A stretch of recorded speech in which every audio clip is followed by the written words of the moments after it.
So that's the painting that I like that I got finished recently, and I'm not so fond of that one. But I'll show you it closer so you can see. The rocks are okay. I didn't do things exactly as I was supposed to, but anyway, I'll talk about that.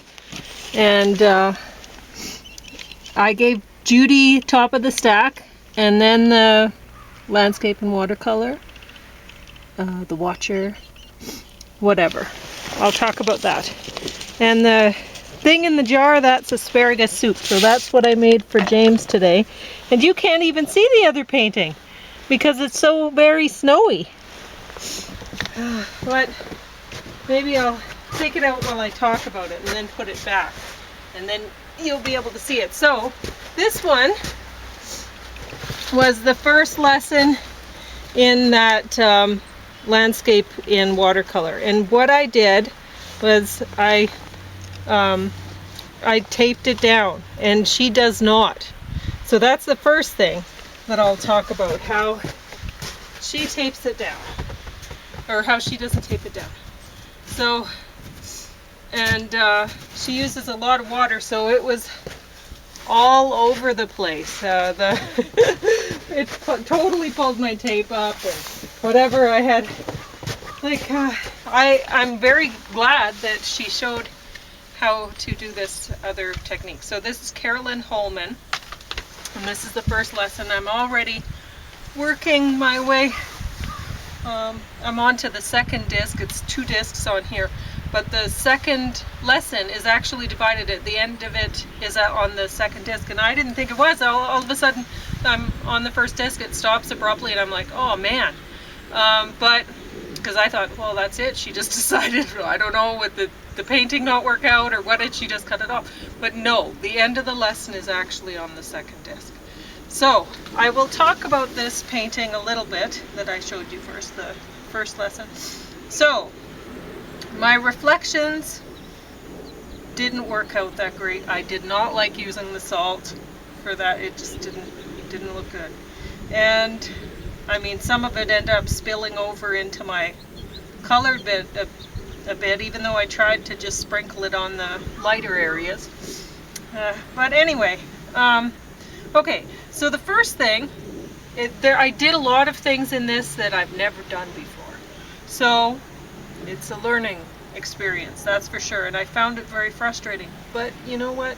Learning new things it's frustrating. So first thing, how she does it is she doesn't tape her paper down or anything like that. She doesn't pre-stretch it and then tape with the water. Anyway, what she does is she wets the bottom, like the back side of the paper, and she puts it down on her table, and then she wets the top side with a big brush, and the water sticks it to the table, right? So then she puts on lots and lots of color, the watercolor, and when the paper starts to bubble up and do that thing, then she just pulls up the paper and puts it back down again. So she just pulls out the wrinkles and slaps it back on the table, and it's flat again, which is awesome. But like you can see, I did not do that. Because I was looking at things, I'm like, okay, well, I could clean off the dining room table, but then where's James going to eat? Because can't really eat out here. Although the weather is nicer now, so maybe today he could. But so maybe I will try it with the last painting or whatever. But that'll require cleaning off the dining room table. But then I thought, okay, well, I could do it on the floor. But then I thought, well, the dogs are going to be walking all over it, even if I clean up the floor and whatever, so that there are no specks or hairs that'll get into the painting. But anyway, either way, it would have required some cleaning and maybe barricading with baby gates so that the dogs didn't get in and put more specks and hair back on the paper if I did it on the floor. But anyway, so I had the paper wrinkling up, I had color pooling in places where I didn't want it pooling, and looking at it now, you wouldn't know it, but it was very stressful. And anyway, so all I did, I'd learned in the past that if I just put more water on and I try to smooth out my hard edges a bit and whatever with a, a stiffer brush, and then eventually it'll work out okay. And I just put more paint down and I put more water down, like I let it dry, once it wasn't working, I let it dry, and then I put more water again. So working with once the paper flattened out again and whatever. But then I did this speckly tree thing. Or first I did these reflections. She does that first, and so I did. But hers were looking very different from mine. And anyway, whatever. I just decided, whatever. My rainbow row of trees, that's fine. And then she did this thing with the throwing the paint down, sort of like I do the ditch art stuff, but this is just like throwing drops off the paintbrush. And luckily I had one of those Japanese sort of brushes, or Asian brushes, because I'd an art instructor, a university course instructor, had got me to buy a whole bunch of art supplies that I haven't used, and most of them. But anyway, that brush, I hate it, and it didn't work well for this. So then I'm going through my other brushes and trying to find some other brushes that'll work okay. And while I'm doing this, paint's going all over the place, so I'm flicking paint down and it's somehow ending up over here and here. I don't know how that cat stayed white. I really don't. Because it was going everywhere. And some of the, like, she uses totally transparent or whatever, or translucent maybe, I don't know, non-staining watercolor paint.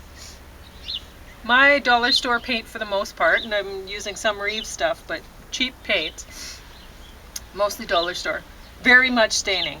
The blue stains, the green stains, the orange stains, so much stains. And whatever. So this is a little bit difficult to do this with this very much staining paints, because it's going everywhere and I'm trying to clean it up and whatever, very stressful. Then she does the rocks, and her rocks look amazing. Mine, there's still some green specks on them. I'm not going to try to get them off. And what she does, she has wax paper and she plops it down, a little piece of wax paper on her rocks to give texture. Well, I didn't have any wax paper. What I did have was some tracing paper. Tried that on the one rock that looked bumpy, if you look closely back there. And honestly, I didn't like the look of it.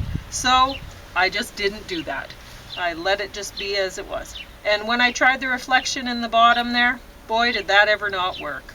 Very unhappy with that product. But you know what? James is happy with it. He thinks it looks great. And it's a learning experience. So I'm very thankful for it.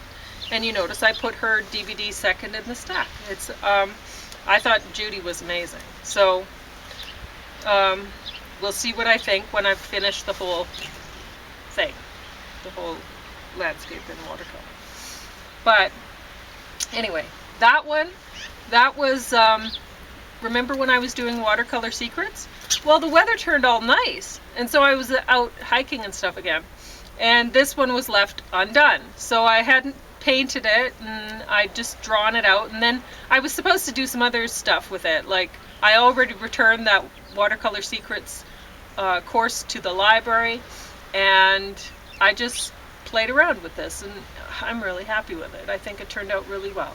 So the church was not supposed to look like that. There was supposed to be a tree in here and whatever, and I just did my own thing, and I'm happy with it. So, talking about, I was going to mention, Anita Engels taught Karlyn Holman that throwing the paint thing, which honestly I may like it eventually, but right now I'm really not liking it. It's very stressful for me. The paint is not going where I want it to. I'll show you the most recent painting that I'm working on. It's everywhere. And I'm trying to do some sort of a picture down at the bottom, And what I should have done is covered it with some tracing paper or something, so that when I was flicking paint, it didn't get all covered. So then I'm trying to clean it up, and I have orange and green stains everywhere. Anyway, we'll talk about that later. So Judy with Renee Zellweger. When I first saw this at the library, I'm like, Renee Zellweger playing Judy Garland? Come on. How's that going to work? Wow. Did she ever do a good job? This is mostly about her later years. So I guess she died when, I think, the end of the thing, 47 years. It says after working for 45 of her 47 years, she's exhausted. Whatever. So she died young, and it's amazing. I hadn't realized what went on with Judy Garland. Poor her. But anyway, she didn't seem like a terribly nice person or whatever, but she whatever. I mean, it didn't seem like a great life she had. But some people might think it's great to be famous and whatever. I wouldn't want that. It would be nice to have some money, but it seems like the people who have a lot of money, often they live lives that I wouldn't want to live anyway. Like, whatever. So, but this stack is really, for the most part, it's about nostalgia.